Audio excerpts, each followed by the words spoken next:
She sent a love letter to the wrong address and found the real man of her dreams. The wrong mailbox can deliver the right love.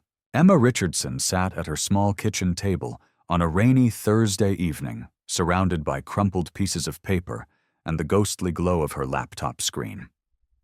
The cursor blinked mockingly at her from the blank document titled Letter to Ryan, Final Version, a title that had proven to be anything but final over the past 3 hours. Her lukewarm cup of chamomile tea had long since been forgotten, forming a delicate film on its surface as she wrestled with words that felt simultaneously too important and completely inadequate. At 28, Emma had thought she'd mastered the art of communication. Her career in marketing had taught her how to craft compelling messages that moved people to action, how to find the perfect words that resonated with target audiences, how to create emotional connections through carefully chosen phrases. But sitting here in her Chicago apartment, trying to compose a letter to the man she'd loved for 3 years and lost 6 months ago, all her professional expertise felt useless. The relationship with Ryan Matthews had ended not with dramatic fights or betrayal, but with the slow, painful erosion of 2 people growing in different directions. He was focused on his law career, working 70-hour weeks and building toward partnership at his firm. She was yearning for deeper connection, for conversations that went beyond scheduling and logistics, for the kind of intimacy that had first drawn them together, but had gradually been sacrificed to ambition and routine. The breakup had been civilized, almost clinical in its reasonableness. "We want different things right now," Ryan had said, his voice gentle but final. "Maybe if we'd met at a different time." The sentence had hung unfinished between them, a bridge to nowhere that had haunted Emma for months. But recently she'd been hearing through mutual friends that Ryan was reassessing his priorities, talking about scaling back his work hours, expressing regret about relationships he'd neglected. Emma's heart had leaped at these second-hand reports, and after weeks of internal debate, she'd decided to write him a letter, something tangible and heartfelt that would express everything she'd been unable to say during their final conversations.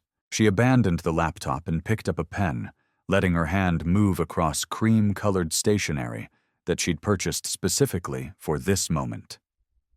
There was something about handwriting that felt more honest, more vulnerable than typed words. Her cursive flowed across the page, carrying with it all the emotion she'd been holding inside. "Dear Ryan," she began, then paused, closing her eyes as she searched for the courage to continue. "I know it's been 6 months since we've spoken, and I know you probably aren't expecting to hear from me. But I've been thinking about us, about everything we shared, and everything we lost, and I realized I never really told you how I felt about what happened between us." The words began to flow more freely as Emma allowed herself to be completely honest on paper in a way she'd never been able to be in person.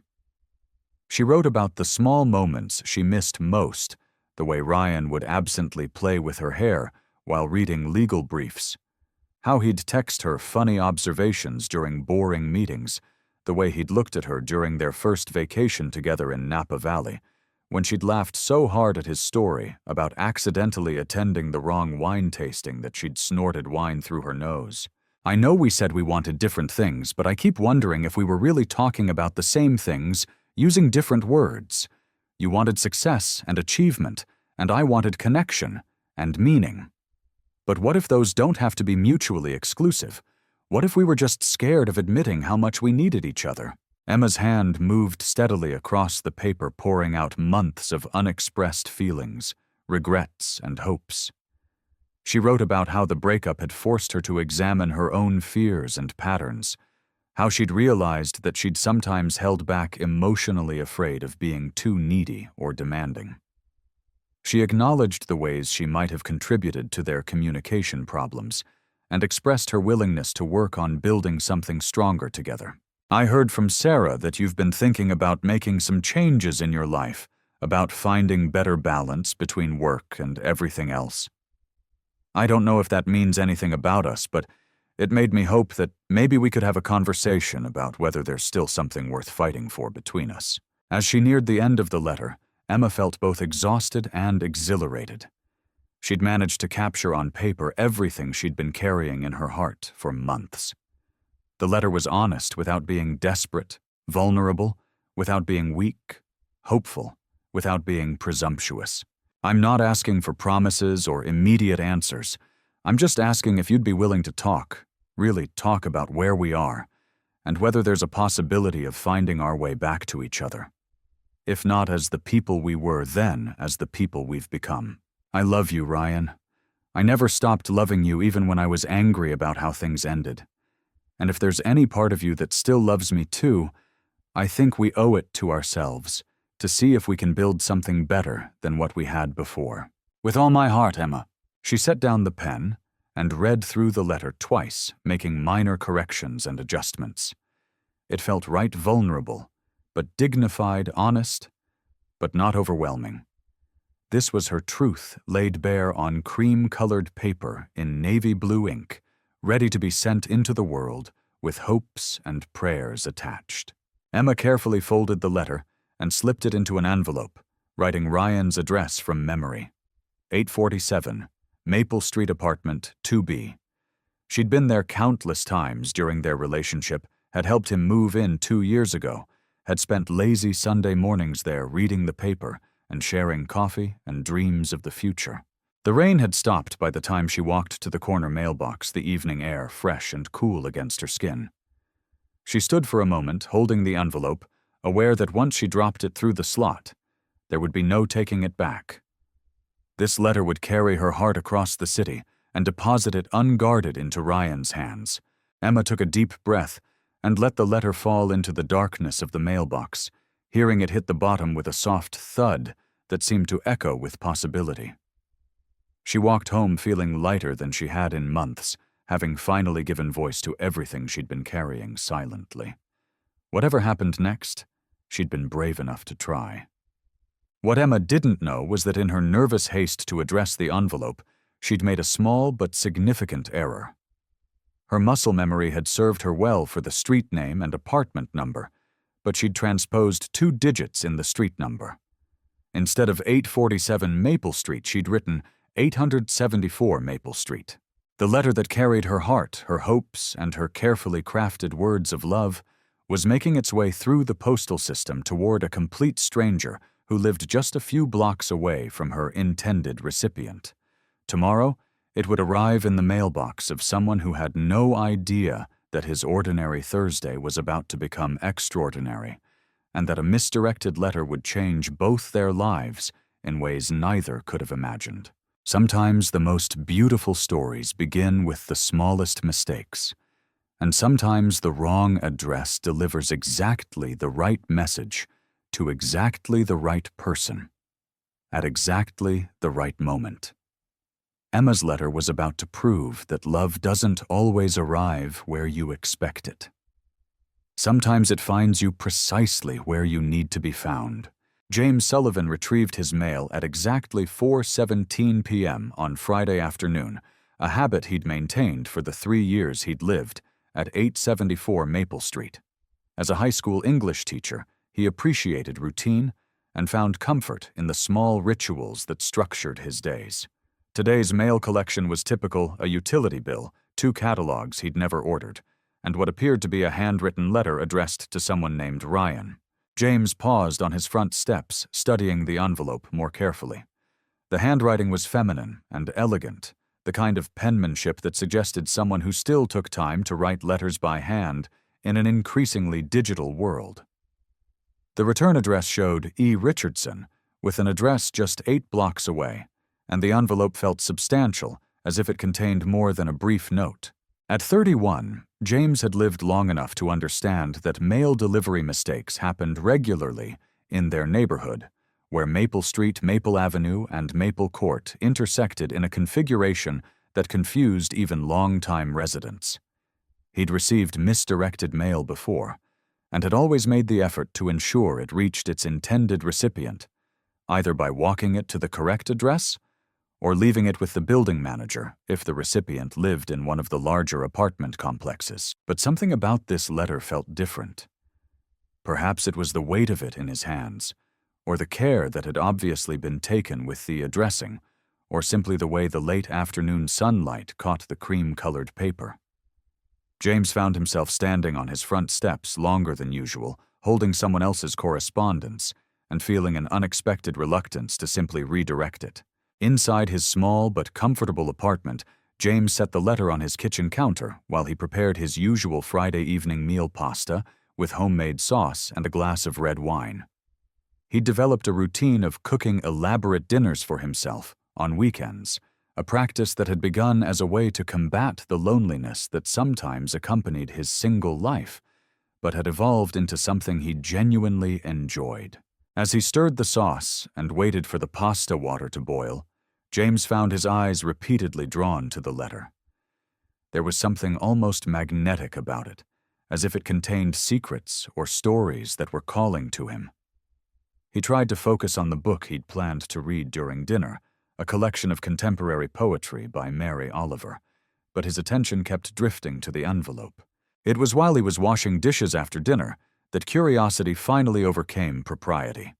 James knew he shouldn't open someone else's mail, but he also knew that if the letter contained urgent information or time-sensitive content, simply dropping it in the correct mailbox might cause unnecessary delays. He told himself he would just glance at the beginning to determine whether immediate action was required, then fold it back up and deliver it properly. But as soon as James unfolded the cream-colored paper and began reading Emma's elegant handwriting, he realized this wasn't a letter that could be quickly scanned and set aside. This was someone's heart laid bare on paper, a vulnerable and beautifully written expression of love loss and hope that drew him in completely. He found himself reading, slowly savoring Emma's words, not just for their content, but for their craft. As an English teacher, James appreciated good writing, and this letter was exceptional, honest, without being melodramatic, vulnerable, without being weak, hopeful, without being naive. Emma had a gift for finding exactly the right words to express complex emotions, and her letter painted a vivid picture of a relationship that had been real and meaningful, even though it had ended. What struck James most profoundly was the courage it must have taken to write such a letter. In an age of text messages and emails when most people communicated in abbreviated fragments, Emma had taken the time to craft something substantial and beautiful. She'd been willing to be completely honest about her feelings, her mistakes, and her hopes for reconciliation, even knowing that vulnerability always carried the risk of rejection. James read the letter 3 times, each reading revealing new layers of meaning and emotion. By the 3rd reading, he felt as if he knew Emma not just the surface facts about her relationship with Ryan, but something deeper about her character, her heart, her way of seeing the world. She was someone who loved deeply, who was willing to fight for what mattered to her, who could acknowledge her own imperfections, while still believing in the possibility of love. As he sat in his living room with the letter in his hands, James realized he was facing an unusual moral dilemma. The right thing to do was clearly to deliver the letter to its intended recipient without delay. Emma had poured her heart onto paper for Ryan, not for a stranger who happened to receive her letter by accident. But James also found himself profoundly moved by what he'd read, and the idea of simply passing along such beautiful words without acknowledging their impact felt somehow wrong. James had been single for 2 years since his relationship with his college girlfriend had ended when she moved to Seattle for a job opportunity they'd both known he couldn't follow. He'd dated sporadically since then, but hadn't met anyone who inspired the kind of deep feelings that Emma's letter described. Reading her words had reminded him of what he was missing, what he was hoping to find someday, that kind of profound connection, where 2 people truly saw and appreciated each other. By 11 p.m., James had made a decision that surprised him with its boldness. He would deliver Emma's letter to Ryan as intended, but he would also write a letter of his own, not to interfere with her attempt at reconciliation, but to acknowledge the beauty of what she'd written, and to let her know that her words had touched someone, even if that someone was a stranger. James pulled out his own stationery, simple white paper, that suddenly seemed inadequate compared to Emma's elegant cream-colored choice, and began to write. "Dear Emma," he began. Then paused, considering how to explain the situation without sounding intrusive or inappropriate. "I hope you'll forgive the unusual circumstances under which I'm writing to you. This morning I received a letter you intended for someone named Ryan addressed to 847 Maple Street. I live at 874 Maple Street, and it appears there was a small addressing error that caused your letter to be delivered to me instead." James continued carefully explaining that he'd opened the letter thinking it might contain urgent information and apologizing for the invasion of privacy. But then he began to write more freely about the impact Emma's words had had on him. "I want you to know that what you wrote is extraordinarily beautiful, not just the sentiment, but the way you expressed it. In my work as an English teacher, I read a lot of writing, and your letter is a masterpiece of honesty and grace. You have a gift for finding exactly the right words to express complex emotions, and your courage in being so vulnerable is inspiring. I don't know Ryan, and I don't know the details of your relationship beyond what you've shared in your letter. But I wanted you to know that your words didn't go unread or unappreciated, even if they reached an unintended audience first. What you've written deserves to be acknowledged and celebrated, regardless of how Ryan responds." James wrote about how Emma's letter had reminded him of the importance of taking emotional risks, of being willing to fight for love even when the outcome was uncertain. He shared that reading her words had made him think about his own hesitations in relationships, his tendency to guard his heart rather than risk the kind of vulnerable honesty she'd demonstrated. "I'm enclosing your original letter, which I'll also make sure gets delivered to the correct address. I hope Ryan appreciates not just your feelings for him, but the beautiful way you've expressed them. If he doesn't, then perhaps he's not worthy of someone who can love so deeply and write so beautifully. Thank you for accidentally sharing something so meaningful with a stranger. Your words have reminded me of what real love looks like, and they've inspired me to be braver in my own pursuit of that kind of connection. With admiration and best wishes, James Sullivan, 874 Maple Street." James read through his letter several times, making sure it struck the right tone, appreciative, without being presumptuous, supportive without being invasive. He folded both letters into separate envelopes, addressing Emma's original letter to the correct address and his own response to Emma's return address. Saturday morning, James made 2 trips. First, he walked to 847 Maple Street and slipped Emma's letter under the door of apartment 2B, hoping Ryan would appreciate the treasure he was receiving. Then he mailed his own letter to Emma, uncertain what response, if any, he might receive, but knowing he'd done what felt right. As he walked home from the post office, James felt a strange sense of anticipation.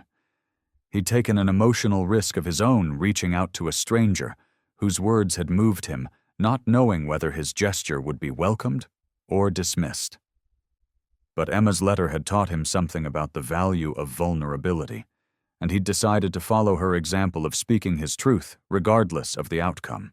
Neither James nor Emma knew it yet, but a simple postal error had set in motion a series of events that would prove love sometimes finds us in the most unexpected ways, through the most unlikely circumstances, when we're brave enough to be honest about what's in our hearts.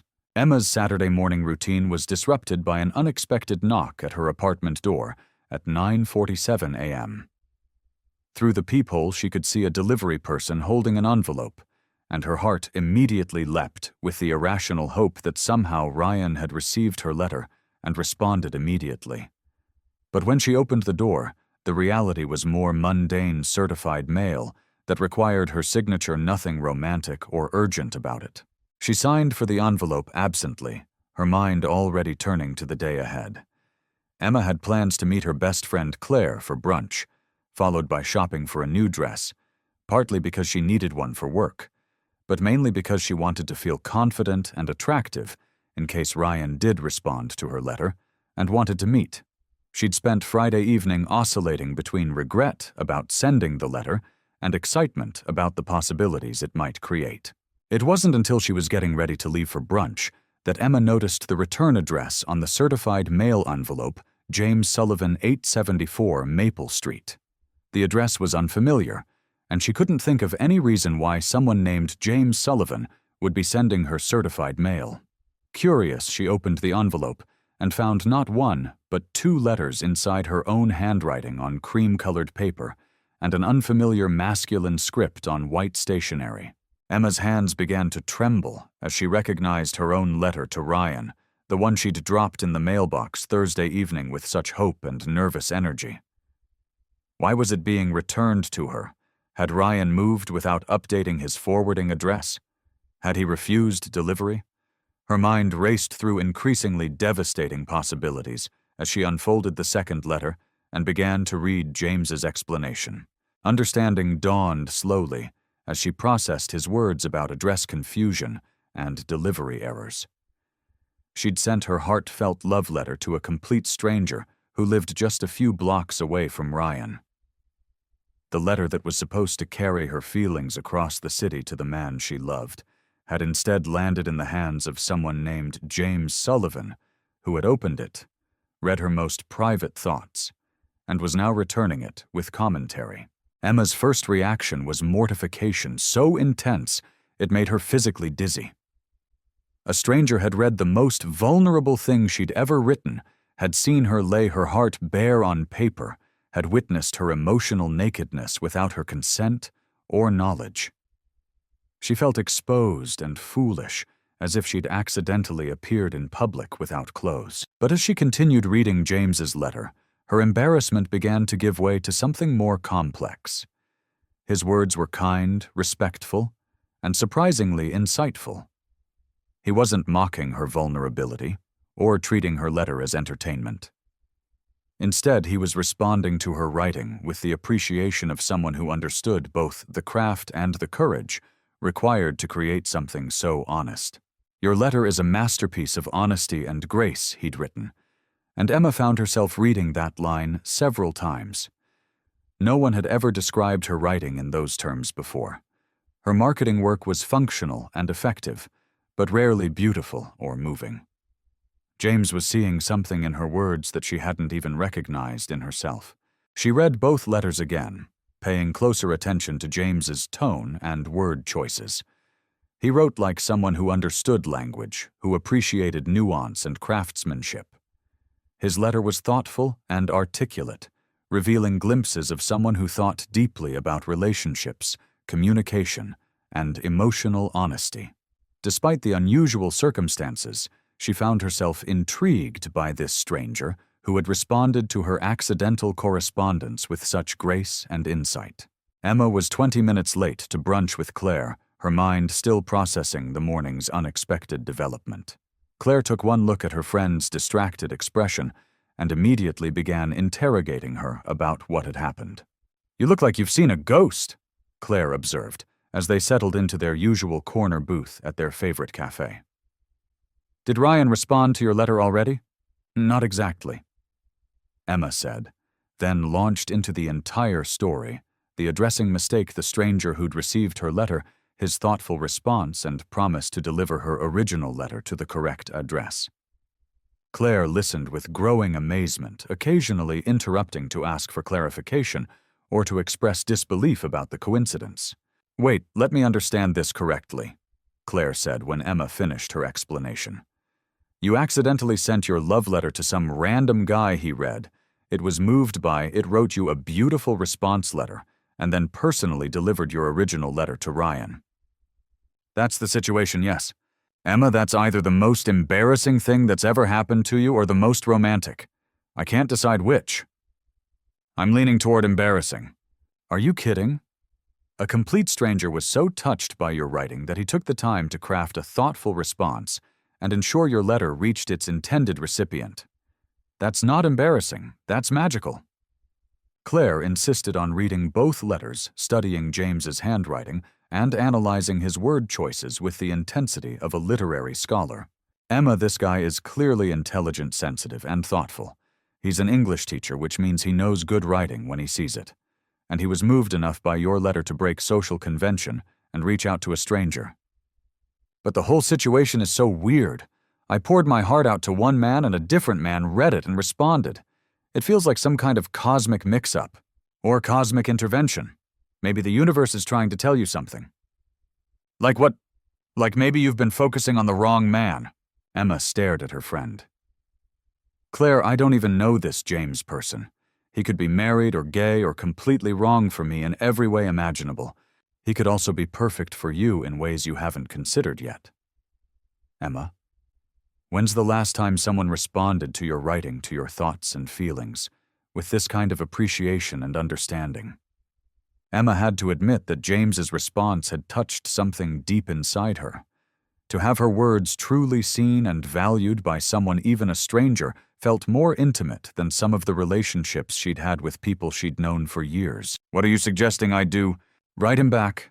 Thank him for his kindness, acknowledge how moved you were by his response, and see where the conversation leads. That feels like I'm giving up on Ryan before he's even had a chance to respond to my original letter. It doesn't have to be either or, Emma. You can be open to multiple possibilities simultaneously. Besides, what if Ryan doesn't respond the way you're hoping? Wouldn't it be nice to know there's someone else out there who appreciates your heart and your words? They spent the rest of brunch debating the ethics and practicalities of Emma's situation. Claire was firmly in favor of pursuing correspondence with James, arguing that any man who could respond so thoughtfully to an accidental letter deserved further investigation. Emma remained conflicted, torn between her lingering hopes for reconciliation with Ryan and her undeniable curiosity about the stranger who had seen something special in her words.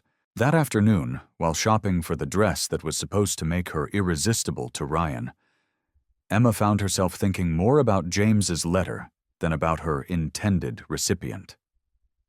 There was something about his writing that suggested depth, kindness, and emotional intelligence qualities that had been missing from her relationship with Ryan, though she'd only recognized their absence in retrospect. By evening, Emma had made a decision that surprised her with its boldness.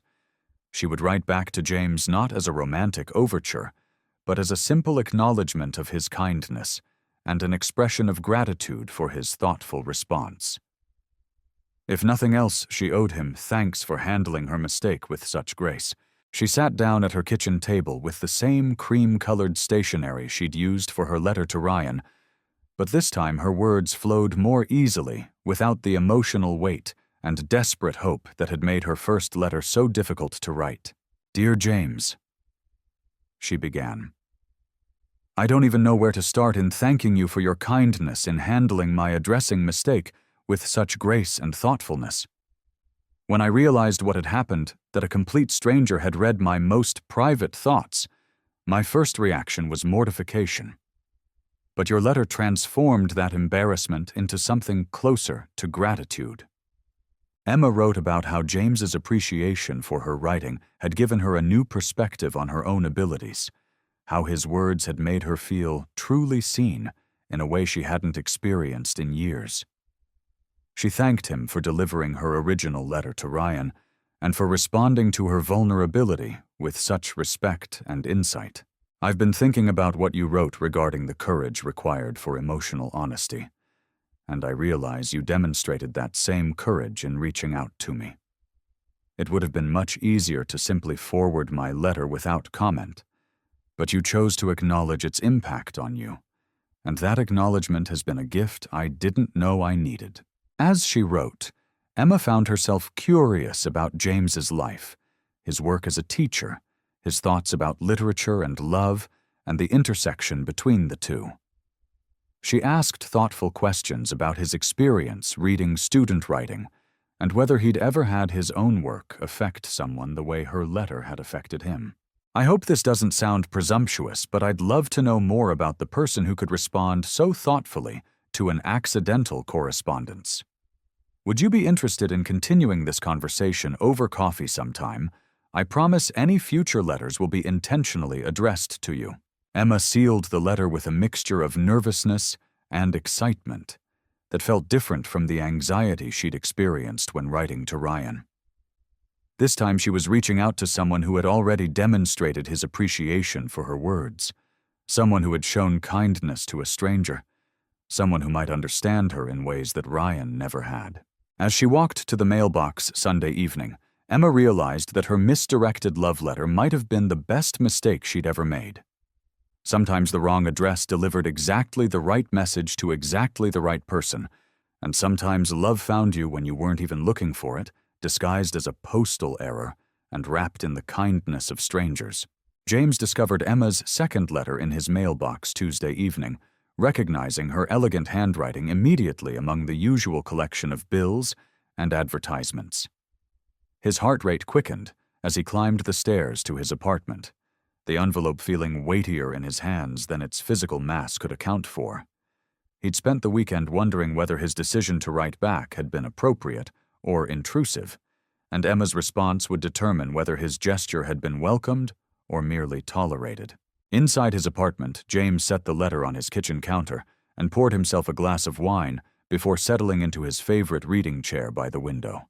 The late afternoon sunlight streamed through the glass, illuminating the cream-colored paper as he carefully opened the envelope and unfolded Emma's response. As he read her words, James felt a warmth spreading through his chest that had nothing to do with the wine. Emma's gratitude was genuine and deeply felt, but more than that, her letter revealed glimpses of her personality, her intelligence, and her way of seeing the world that intrigued him immensely. She wrote with the same elegant honesty that had characterized her first letter, but this time her words were directed toward him, creating a sense of connection that felt both surprising and natural. Her invitation to coffee made James smile. The practical part of his mind recognized the unusual circumstances that had brought them to this point, two strangers whose lives had intersected through a postal error, now contemplating meeting based on nothing more than written correspondence. But the romantic part of his nature, the part that had always believed in serendipity and meaningful coincidences, felt as though fate had orchestrated their connection. James had dated enough to know that physical attraction and superficial compatibility were insufficient foundations for lasting relationships. He'd learned to value intellectual connection, emotional honesty, and shared values above the more obvious markers of romantic potential. Emma's letter suggested she possessed all of these qualities in abundance, and her willingness to reach out to him, despite the unconventional circumstances, indicated a courage and openness that he found deeply attractive. He spent Wednesday evening crafting his response, wanting to strike the right balance between enthusiasm and restrained interest, and respect for the delicate nature of their developing correspondence. "Dear Emma," he wrote, "your letter was a bright spot in what had been an ordinary Tuesday, and reading your words made me realize how much I'd been hoping to hear from you again. I'm delighted that you'd like to continue our conversation in person, and I would very much enjoy meeting for coffee." James suggested a small cafe called The Reading Corner, located roughly halfway between their neighborhoods. He'd discovered it 2 years earlier and had become a regular, drawn by its extensive collection of books, comfortable seating, and the kind of quiet atmosphere that encouraged meaningful conversation. It seemed like the perfect setting for their first meeting, public, enough to be comfortable for Emma, intimate enough to allow for real discussion. "I have to admit, I'm curious about the person whose accidental letter could be so beautifully written and emotionally honest. Your questions about my teaching and writing suggest someone who thinks deeply about communication and human connection, and I'd love to explore those topics with you in person." He wrote about his own excitement and nervousness regarding their meeting, acknowledging the unusual nature of their connection while expressing genuine anticipation about getting to know her beyond their written correspondence. "I keep thinking about what you wrote regarding courage and emotional honesty, and I realize that agreeing to meet for coffee requires its own kind of bravery. We're both taking a risk on someone we know only through letters, but perhaps that's not such a bad foundation for a friendship or whatever this might become." James mailed the letter Thursday morning and received Emma's response by Saturday, confirming their coffee date for Sunday afternoon at 2 p.m. He spent Saturday evening in a state of nervous anticipation, unlike anything he'd experienced since his first job interview. He found himself wondering what Emma looked like, how her voice would sound, whether the connection they'd established through letters would translate to in-person chemistry. Sunday afternoon arrived gray and drizzly, the kind of weather that made indoor activities feel cozy and appealing. James arrived at the reading corner 15 minutes early, choosing a table near the window where he could watch for Emma's arrival, while having something to occupy his nervous energy. He'd brought a book of poetry, Billy Collins, whose accessible style and gentle humor he thought Emma might appreciate, but found himself unable to concentrate on the words.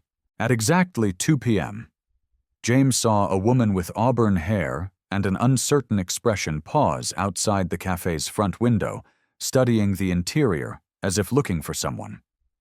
She was prettier than he'd imagined, with delicate features and expressive eyes that seemed to take in everything around her with intelligent curiosity. When she entered the cafe and their eyes met, James felt a jolt of recognition that had nothing to do with physical appearance. It was as if he was seeing someone he'd known for much longer than their brief correspondence would suggest. "Emma," he asked, standing as she approached his table. "James, it's so nice to finally meet you in person."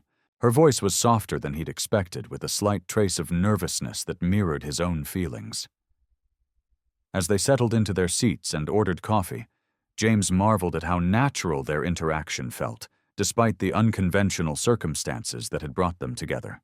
"I have to admit this is the strangest first date I've ever been on," Emma said with a smile that transformed her entire face. "Is that what this is? A date?" James asked, returning her smile. "I'm not sure what else to call it." Two people meeting based on accidental correspondence and mutual attraction to each other's writing skills. I think that might be a first in the history of human courtship.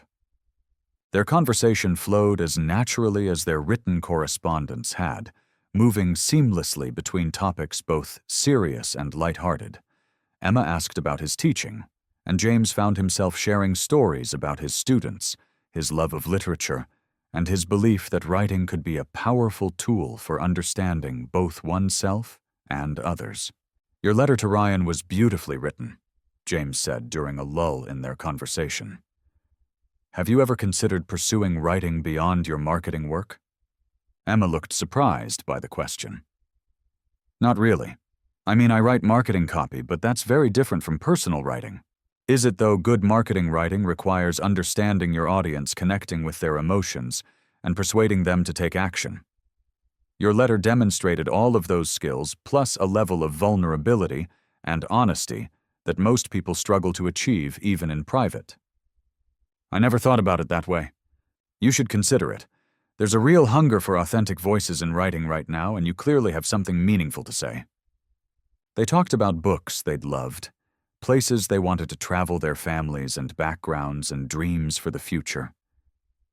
James learned that Emma had grown up in Minnesota, that she'd moved to Chicago for college, and stayed for work, that she loved hiking and cooking, and had recently taken up watercolor painting as a way to manage stress. Emma discovered that James had been born in Chicago, but had spent 2 years teaching English in South Korea after college, that he wrote poetry in his spare time, and had published a few pieces in literary magazines, that he volunteered at a literacy center on weekends, and dreamed of someday writing a novel.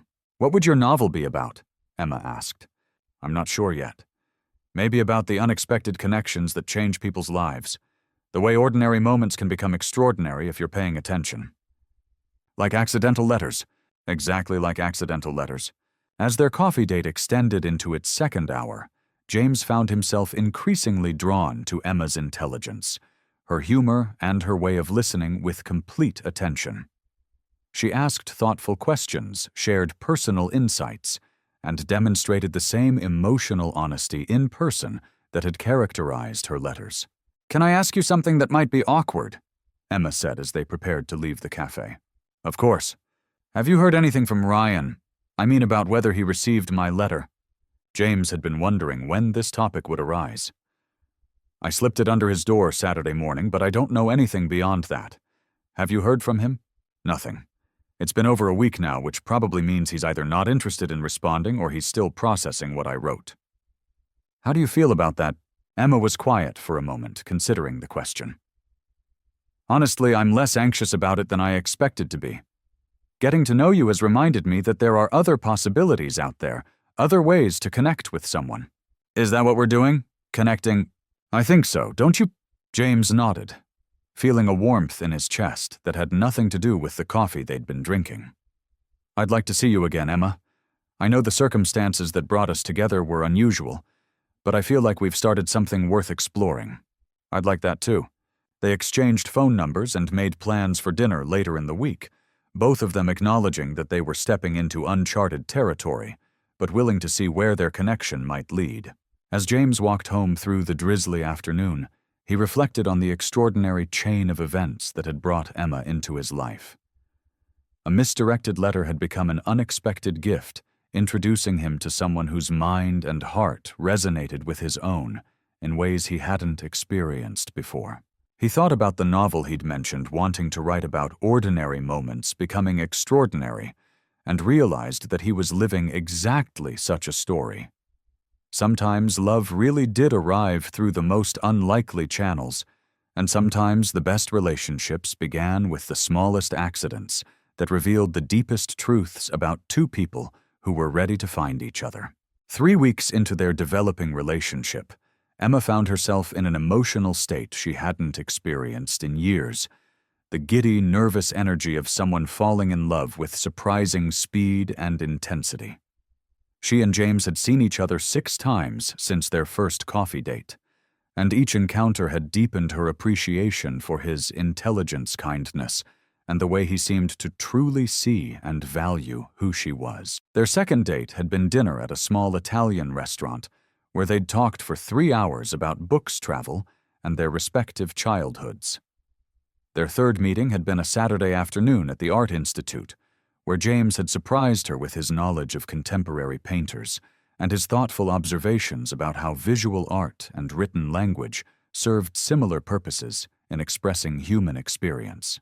They'd been to a poetry reading together, James's suggestion, which had initially made Emma nervous about her ability to appreciate something so literary, but which had turned out to be accessible and moving.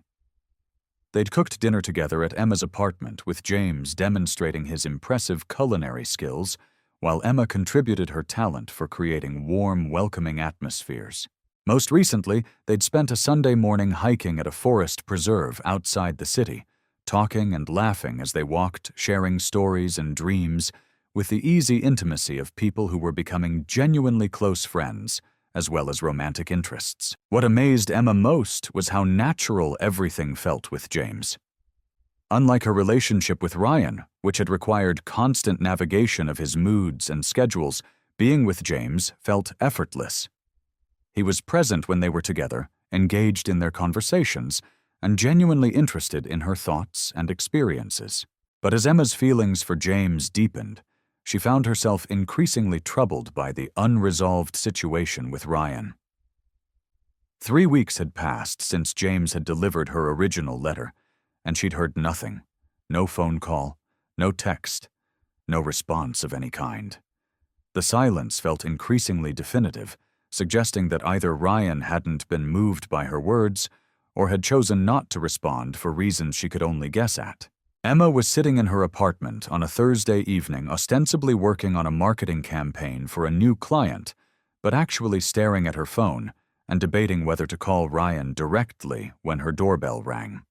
Through the peephole, she could see a delivery person holding flowers, a beautiful arrangement of white roses and baby's breath that immediately made her think of James, who had mentioned loving the clean elegance of white flowers. But when she opened the card attached to the arrangement, Emma's heart stuttered with shock and confusion.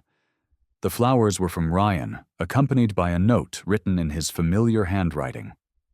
"Emma, I received your letter, and have been thinking about everything you wrote. Could we meet for dinner this weekend to talk? I think you might be right about second chances. Ryan." Emma sank onto her couch, staring at the note, and trying to process this unexpected development. For 3 weeks, she'd been gradually letting go of her hopes for reconciliation with Ryan, allowing herself to fall for James without the emotional reservation that uncertainty about her ex-boyfriend might have created. Now, just as she was beginning to believe that her future might lie in an entirely different direction, Ryan was finally responding to her letter with exactly the openness she'd been hoping for. Her phone buzzed with a text from James. "How was your day? Looking forward to seeing you tomorrow evening." Emma stared at the message, feeling as though she was living in two different realities simultaneously.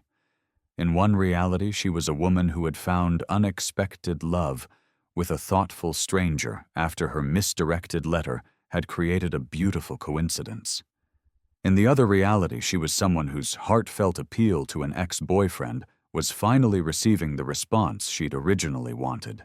She spent the evening pacing her apartment, alternately staring at Ryan's flowers and James's text message, trying to understand her own feelings about this impossible situation.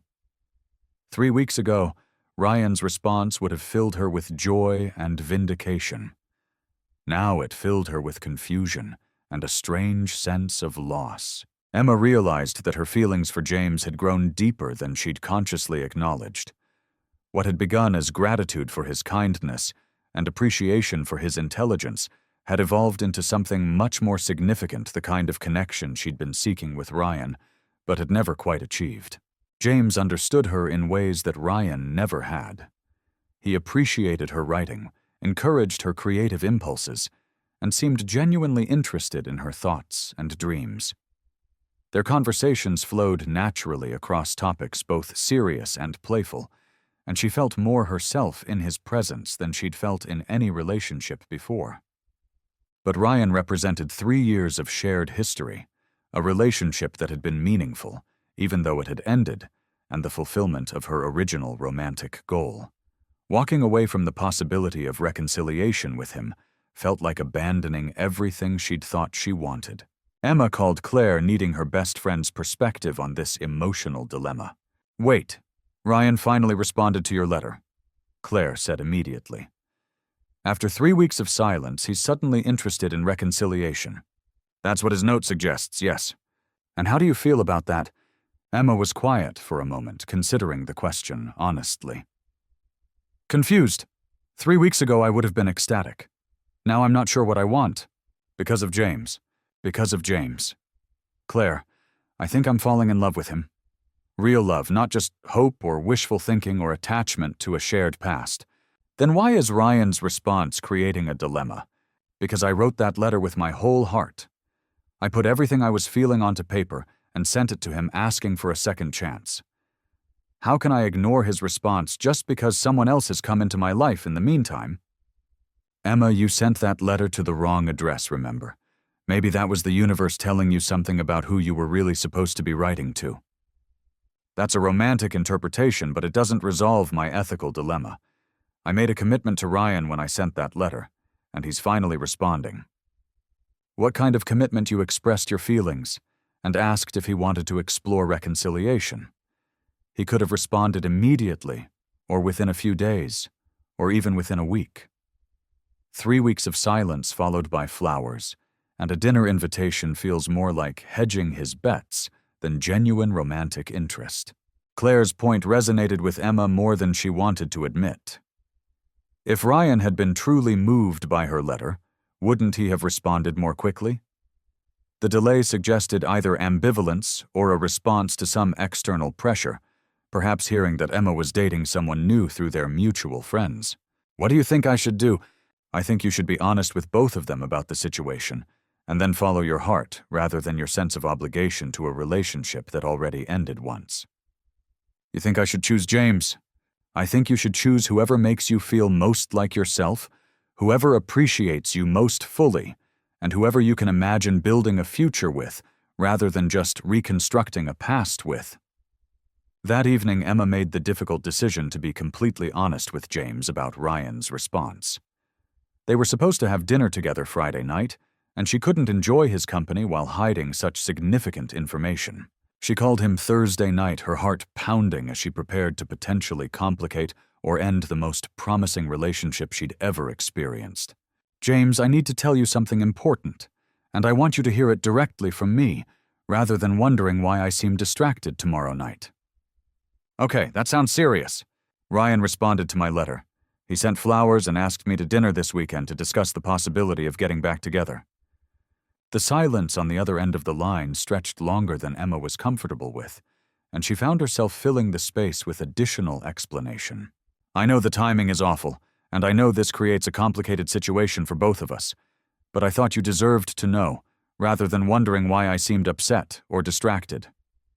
Thank you for telling me, James said finally. That must have been a difficult conversation to initiate. It was. James, I want you to know that my feelings for you are real and significant. What's developed between us isn't just a rebound or a distraction from my feelings for Ryan. But you're going to see him.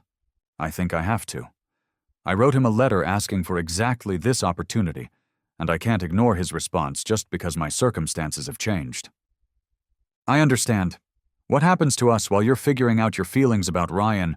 Emma had been dreading this question because she didn't have a good answer. I don't know. I don't want to lose what we've built together, but I also can't ask you to wait while I explore reconciliation with someone else. Emma, can I say something that might sound presumptuous? Please. If Ryan truly appreciated what he had with you, he wouldn't have let 3 weeks pass before responding to such a beautiful, heartfelt letter. The fact that his response coincides with his discovery that you're dating someone new suggests his interest might be more competitive than romantic. You think he found out about us? Chicago isn't that big a city, and you said you have mutual friends. It's possible. Emma realized that James's assessment might be accurate. Several of her friends knew about her developing relationship with James, and news traveled quickly through their social circle. But regardless of Ryan's motivations, you need to do what feels right to you. James continued. I care about you too much to want you to have regrets about unfinished business. What does that mean for us? It means I'll be here when you've sorted through your feelings, whether that's tomorrow or next month. What we have together is worth waiting for, Emma. As Emma hung up the phone, she felt overwhelmed by James's generosity and understanding. He was willing to give her the space to resolve her feelings about Ryan without pressuring her or issuing ultimatums.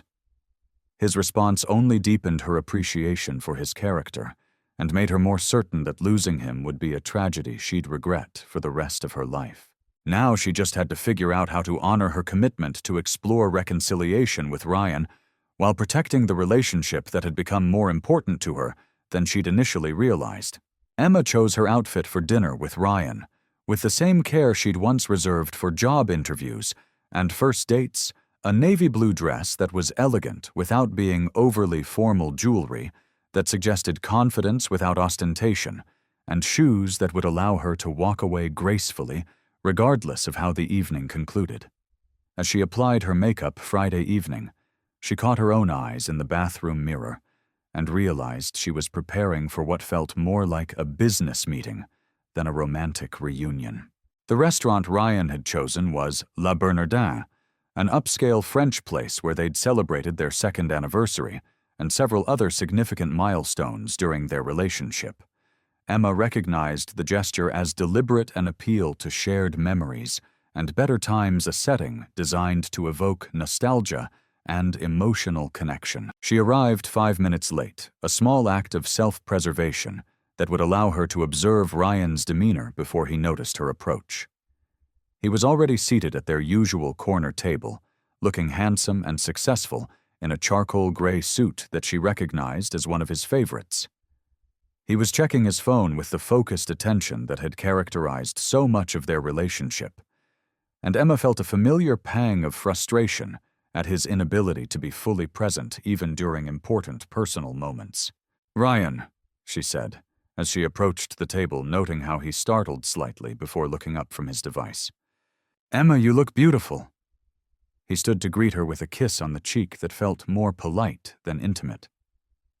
"Thank you for agreeing to meet with me." As they settled into their seats and ordered wine, Emma studied Ryan's face for signs of the emotional transformation that might have prompted his response to her letter. He looked the same as he had 6 months earlier, attractive, polished, and carrying the subtle tension of someone whose mind was always partially occupied with professional concerns. "I have to admit I was surprised by your letter," Ryan said after their wine arrived. "I hadn't expected to hear from you after so much time had passed." "I wasn't sure I should send it," Emma replied honestly. "But I'd been hearing that you were reconsidering some of your priorities, and I thought maybe we should have a conversation about whether there was still something worth exploring between us." "There is," Ryan said with more conviction than she'd expected.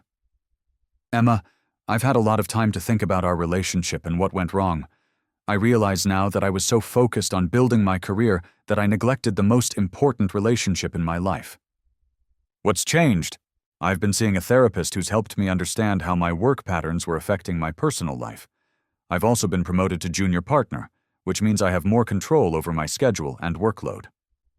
Emma nodded, impressed by Ryan's apparent commitment to self-improvement, but also aware that these were exactly the kinds of changes she'd hoped for during their relationship changes that had felt impossible then, but were apparently achievable now that she was no longer in his life. "That sounds like positive development for you professionally and personally." "It is. But Emma, the most important realization I've had is that career success doesn't mean much if you don't have someone meaningful to share it with. I want that someone to be you." Ryan reached across the table and took her hand, a gesture that would have thrilled her 6 months earlier, but now felt slightly performative, as if he were following a script for romantic reconciliation rather than expressing spontaneous emotion. "I know I hurt you by prioritizing work over our relationship," he continued. "I know I wasn't fully present during our time together, and I know I didn't appreciate what I had until it was gone. But I've changed, Emma. I'm ready to put our relationship first this time." Emma looked into Ryan's familiar brown eyes, searching for the depth of feeling and commitment that would make his words convincing.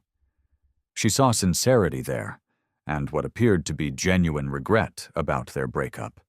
But she also saw something calculating the expression of someone who had identified a goal and was methodically working toward achieving it. "Ryan, I appreciate that you've been working on yourself and your priorities. But can I ask what prompted your response to my letter after 3 weeks?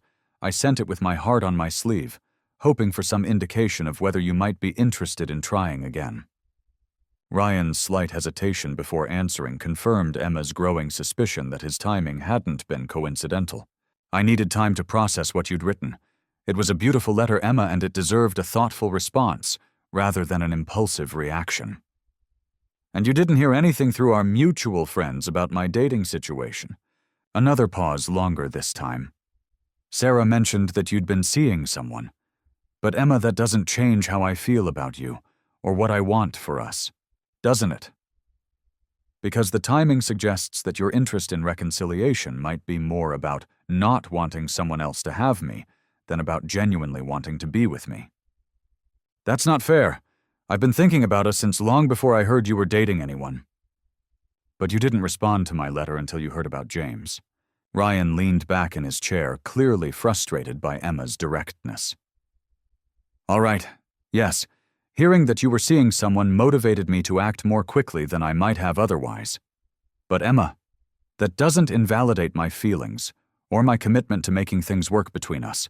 What do you know about James? I know he's a teacher, that you met him recently, and that you seem to be spending a lot of time together. But Emma, we have 3 years of history together. We built something real and meaningful, and I think we owe it to ourselves to see if we can rebuild it." Emma found herself thinking about James's letter, about the way he'd responded to her words with such appreciation and insight about the ease of their conversations, and the way she felt truly seen and understood in his presence. The contrast with Ryan's approach, viewing their relationship as something to be rebuilt rather than something new to be discovered, was stark. "Ryan, what did you think about my letter?" "Not the fact that I sent it, but what I actually wrote. It was moving and well written. It reminded me of all the reasons I fell in love with you in the first place." "Such as?" Ryan seemed unprepared for the question, and his answer came slowly. "Your warmth, your intelligence, your loyalty. The way you supported my career goals even when they required sacrifices from you, Emma realized that Ryan's assessment of her letter focused on what it revealed about her usefulness to him, rather than her inner life or emotional complexity. He appreciated her support and loyalty qualities that served his needs, but he hadn't mentioned her creativity, her capacity for deep feeling, or the courage it had taken to write such a vulnerable letter. What about my writing itself? Did anything I said resonate with you beyond the general sentiment? I thought it was articulate and heartfelt. You always were good with words. The casual dismissal of her writing as merely good with words crystallized something Emma had been feeling throughout their conversation. Ryan appreciated her letter for its outcome, the invitation to reconciliation, but he hadn't been moved by her words. Themselves hadn't seen them as a window into who she was as a person. James, by contrast, had recognized something in her writing that even Emma hadn't fully appreciated about herself. He'd seen artistry, courage, and depth, where Ryan saw only functional communication skills. Ryan, can I ask you something honestly? Of course. If I hadn't sent you that letter, if you hadn't heard I was dating someone else, would you have reached out to me on your own? Ryan was quiet for a long moment, clearly wrestling with how to answer truthfully without undermining his position. Eventually, yes. But I can't say definitively when that would have happened. And what would have motivated you to reach out missing me specifically, or missing having a girlfriend in general? Emma, that's not a fair question. Of course I miss you specifically. Do you miss the version of me that fit comfortably into your life, without requiring too much attention or emotional energy? Ryan's expression grew defensive. I don't know what you want me to say. I've admitted that I made mistakes, I've told you I want to change, and I've asked for another chance. What more can I do? Emma realized that Ryan was approaching their reconciliation the same way he approached legal cases, identifying the desired outcome and marshalling evidence to support his position. He'd acknowledged fault, strategically offered concessions calculated to address her main complaints, and presented his case for why they should reunite. But there was something missing from his approach, something that James had demonstrated immediately genuine curiosity about who she was and what she needed. Ryan, I appreciate that you responded to my letter, and I'm glad to hear that you're working on achieving better balance in your life. But I don't think we want the same things anymore. How can you know that we haven't even tried spending time together again? Because the person I've become over the past 6 months needs something different than what we had before. I need someone who sees me fully, who appreciates not just my usefulness, but my complexity. I need someone who's genuinely curious about my thoughts and dreams, not just grateful for my support. I can be that person, Emma. I know I wasn't before, but I can learn. Emma looked at Ryan's handsome, earnest face and felt a sadness that was tinged with relief. He was a good man, who would probably make someone very happy someday, but he wasn't the right man for her. The realization felt both liberating and melancholy, the end of a chapter she'd been reluctant to close, but also the beginning of something new and infinitely more promising. Ryan, I think we want different versions of love. You want someone who fits smoothly into your life, who supports your goals, and who doesn't require too much emotional complexity. I want someone who's fascinated by my inner life, who challenges me to grow, and who sees loving me as an adventure rather than a comfort. And you think this teacher can give you that? I think he already has. As Emma walked home from the restaurant, she felt lighter than she had in weeks. The conversation with Ryan had provided the clarity she'd been seeking, not about his worthiness as a partner, but about her own evolution as a person. She'd outgrown the relationship they'd had, and more importantly, she'd discovered what she truly wanted in love, the kind of deep, appreciative connection she'd found with James. Her misdirected love letter had led her not back to her past, but forward into a future she was finally ready to embrace. Emma called James as soon as she arrived home from dinner with Ryan, her heart pounding with anticipation and nervous energy as she prepared to share the most important realization of her adult life. She'd spent the walk home from the restaurant thinking about everything that had transpired over the past month, the accidental letter, James's thoughtful response, their developing relationship, and finally the clarifying conversation with Ryan that had revealed exactly what she wanted and needed in love. "How did it go?" James asked immediately, his voice carrying the careful neutrality of someone who was trying not to influence her decision through his tone. "It went exactly as it needed to," Emma replied. "James, I need to see you. Tonight, if possible. I have something important to tell you, and I want to say it in person." "Of course. Would you like to come over here, or should I come to you?" "I'll come to you. I need the walk to organize my thoughts." 20 minutes later, Emma stood on James's front steps, holding a bottle of wine she'd picked up on the way, and feeling more certain about her romantic future than she'd ever felt before. When he opened the door, she was struck again by how handsome he was, not in the polished, conventional way that Ryan was attractive, but with the kind of warm, intelligent appeal that came from someone who was genuinely comfortable with himself. "Come in," he said, stepping aside to let her enter. "You look like someone who has news to share." "I do." Emma handed him the wine and followed him into his living room, noting again how perfectly his space reflected his personality books, everywhere comfortable furniture that invited long conversations, artwork that suggested both sophistication and warmth. "Can I start by saying how grateful I am for your patience and understanding about this situation?" she began as they settled onto his couch. "Most people would have issued ultimatums or made demands, but you gave me the space to figure out my feelings honestly. I wanted you to be certain about your choice, whatever it turned out to be." "I am certain. James' dinner with Ryan clarified everything for me about what I want and need in a relationship, and what I don't want to settle for anymore." James was quiet, waiting for her to continue, but Emma could see hope beginning to kindle in his eyes. "Ryan is a good man who will probably make someone very happy someday. But he's not the right man for me, and I realized tonight that he never was. I was in love with the idea of him, with the relationship I thought we could build together, but I was never truly seen or appreciated by him in the way that matters most." "And what way is that?" "The way you see me. James, from the moment you read my accidentally misdirected letter, you recognized something in my words that even I hadn't fully appreciated. You saw artistry and courage and emotional depth where Ryan saw only functional communication skills."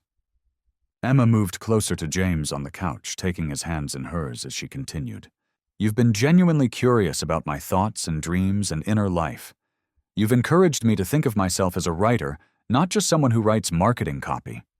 You've made me feel like loving me would be an adventure, rather than just a comfort." "Emma, let me finish because I need to say all of this.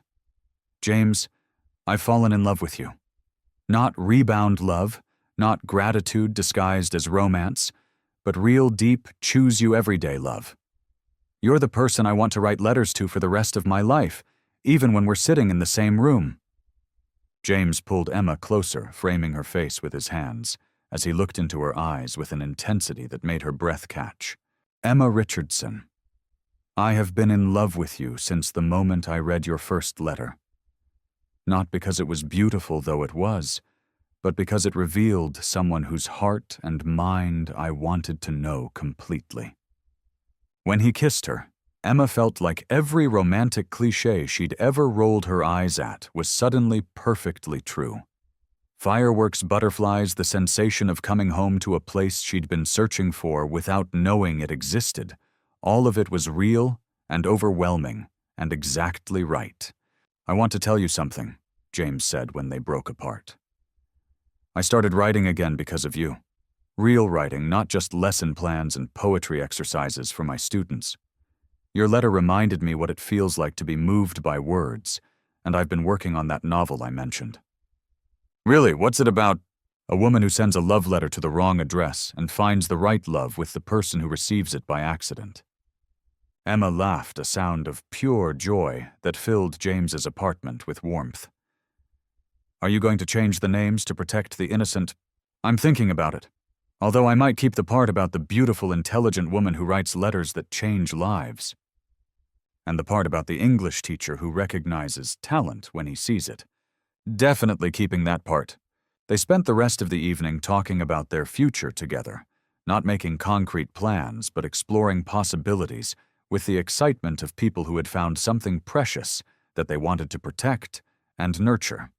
Emma talked about her growing interest in creative writing, inspired by James's encouragement and her own discovery that she had something meaningful to say. James shared his dreams of finishing his novel and maybe pursuing publication goals that felt more achievable now that he had someone who believed in his abilities. "I have a confession," Emma said as they sat together on James's couch, her head resting on his shoulder. "I've been thinking about that first letter I sent to Ryan about what it would have been like if I'd addressed it correctly, and he'd received it immediately. And I don't think he would have responded the way you did. He might have been pleased by the sentiment, but he wouldn't have seen the artistry in the writing, or understood the courage it took to be so vulnerable. The letter would have served its functional purpose, but it wouldn't have been truly appreciated.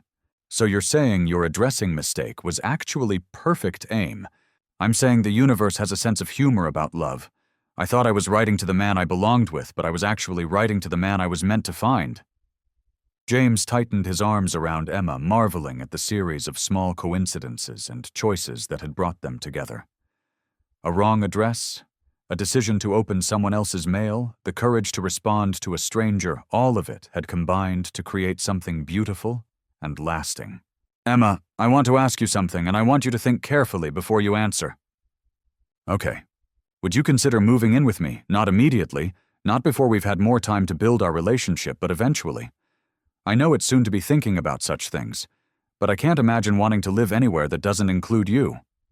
Emma lifted her head to look at James, seeing in his eyes the same certainty about their future that she felt in her own heart. "I would love nothing more than to build a life with you, James Sullivan, a life full of letters and books and conversations that last until dawn." And accidentally brilliant addressing mistakes. Those too. As Emma fell asleep that night in James's arms, she thought about the letter that had started everything her heartfelt appeal to Ryan, that had found its way to exactly the right person, at exactly the right time. She'd been wrong about the recipient, but she'd been absolutely right about love being worth fighting for, worth risking rejection, for worth laying your heart bare on paper for. Sometimes the most beautiful love stories began with the smallest mistakes that turned out to be the most perfect accidents.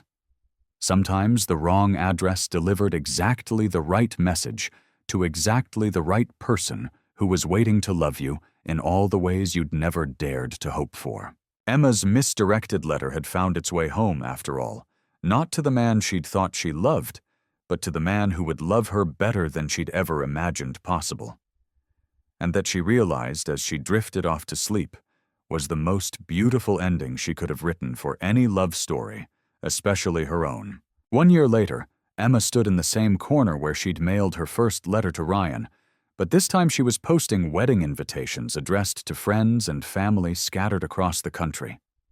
The elegant cream-colored envelopes bore her and James's names embossed in navy blue ink, and each one had been carefully checked and double-checked for addressing accuracy, a running joke between them about the importance of letters reaching their intended recipients. The past year had unfolded like the best kind of love story, filled with ordinary moments that felt extraordinary because they were shared with someone who truly understood and appreciated her. Emma had moved into James's apartment 6 months earlier, and their home had become a haven of books, letters, and the kind of deep conversations that could stretch from dinner through breakfast without either of them noticing the passage of time. Emma's creative writing had flourished under James's encouragement and guidance. She'd started a blog about love relationships and the unexpected ways people found each other, which had gained a following among readers who appreciated her honest, thoughtful approach to romance in the modern world. Several editors had reached out about turning her blog posts into a book, and Emma was working on a proposal for a collection of essays about love in the digital age. James had completed his novel The Story of Emma, and their misdirected letter fictionalized but recognizable to anyone who knew their history. His agent was optimistic about finding a publisher, and early readers had praised the book's combination of romantic comedy and deeper insights about human connection. Emma had been his first reader and most enthusiastic supporter, helping him refine scenes and offering feedback that made the story stronger and more authentic. Their engagement had happened 6 months earlier during a quiet evening at home, when James had presented Emma with a ring he'd designed specifically for her, a vintage setting that held not a traditional diamond, but a sapphire the exact color of the ink she'd used to write her first letter. Inside the band, he'd engraved the words, "Right message, right person, right time." "I wanted something that reflected our story," he'd said, as he slipped the ring onto her finger. "Something that reminded us how the most beautiful things can come from the most unexpected places." The wedding planning had been a collaborative effort that reflected both their personalities and their shared values. They'd chosen a small ceremony at the Botanical Gardens, where they'd had their first official date after coffee, with reception at the Reading Corner, the cafe where they'd spent countless hours talking and falling deeper in love. The guest list included family close friends and several of James's students who had become invested in their love story after hearing about how they'd met. Emma's wedding dress was simple and elegant, chosen not to impress others, but to make her feel like herself on the most important day of her life. James's vows, which he'd read to her the night before during their rehearsal dinner, had reduced everyone to tears with their eloquent expression of love, commitment, and gratitude for the postal error that had brought them together. "A year ago, Emma sent a letter intended for someone else," James had said, looking directly at her as he spoke. "That letter found its way to me by accident, but everything that followed has been the most intentional choice of my life. Emma, you are my favorite person, my best friend, and the love I didn't know I was waiting for. I promise to spend the rest of our lives making sure you never regret that addressing mistake." Now, as their wedding day approached, Emma felt the same sense of rightness and anticipation that had characterized their entire relationship. There was no anxiety about whether they were making the right choice, no last-minute doubts about compatibility or long-term potential. What they had built together felt solid, nurturing, and designed to grow stronger over time. Claire, who had become James's friend as well and would serve as Emma's maid of honor, stopped by the apartment the evening before the wedding to help with final preparations and to share a bottle of champagne in celebration of their journey. "Do you ever think about what would have happened if you'd addressed that first letter correctly?" Claire asked, as they sat in Emma and James's living room surrounded by wedding gifts and the comfortable chaos of two writers sharing space. "Sometimes," Emma replied honestly. "I think Ryan and I might have tried to reconcile, and it might have lasted a few months before we realized we still wanted different things. But I would never have met James, and I would never have discovered this version of love." "And James would still be single, writing poetry and dreaming about finding someone who understood his soul. Instead, we found each other through the most unlikely circumstances and discovered that sometimes the universe has better plans for us than the ones we make for ourselves." James emerged from his study, where he'd been reviewing his wedding vows one final time, and joined them on the couch with his own glass of champagne. "What are we toasting?" he asked, settling beside Emma and automatically reaching for her hand, a gesture that had become so natural over the past year that Emma barely noticed it consciously, though it never failed to make her feel cherished and secure. "Addressing mistakes," Claire said, raising her glass, "and the beautiful love stories they sometimes create." "To addressing mistakes," Emma agreed, thinking about all the small coincidences and choices that had led to this moment. "And to the people brave enough to open unexpected letters and respond with their whole hearts. To love that finds us when we're ready for it," James added, "even when it arrives through the most unconventional delivery methods." As they clinked glasses and laughed together, Emma marveled at how perfectly her life had arranged itself around this relationship that had begun with such unlikely circumstances.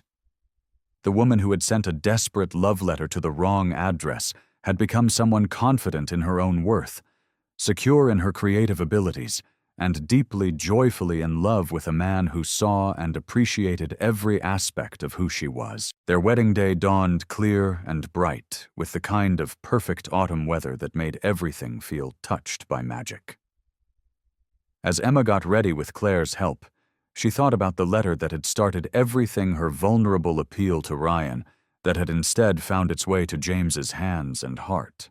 "I wrote in that first letter that I believed love was worth fighting for," Emma said, as Claire helped her with her veil. "I was right about that, but I was wrong about who I was supposed to be fighting for." "You weren't wrong," Claire replied. "You were just writing to the right person through the wrong address. The universe was just making sure your love letter got to exactly who needed to read it." The ceremony was everything Emma had hoped for, intimate, meaningful, and filled with the kind of joy that comes from two people who are absolutely certain they're choosing correctly. When James saw her walking down the aisle, his expression of love and wonder made Emma feel like the most beautiful woman in the world. When they exchanged rings and vows, their words carried the weight of everything they'd learned about love commitment and the courage required to build a life with someone. During the reception, James surprised Emma by reading aloud the letter she'd originally intended for Ryan, the one that had accidentally launched their love story. He'd asked her permission weeks earlier, wanting to share with their guests the beautiful words that had first revealed Emma's capacity for deep feeling and eloquent expression. "This letter was meant for someone else," James said, standing before their friends and family with Emma's original cream-colored stationery in his hands. "But it found its way to me instead, and it changed both our lives forever." Emma wrote about love being worth fighting for, about second chances, about the courage required to be vulnerable with another person. She was right about all of those things. And I'm grateful every day that her words found their way to someone who could truly appreciate not just their sentiment, but their beauty. As James read her words aloud, words she'd written in desperation and hope, not knowing they would eventually become the foundation of the most important relationship of her life, Emma felt the perfect circularity of their story.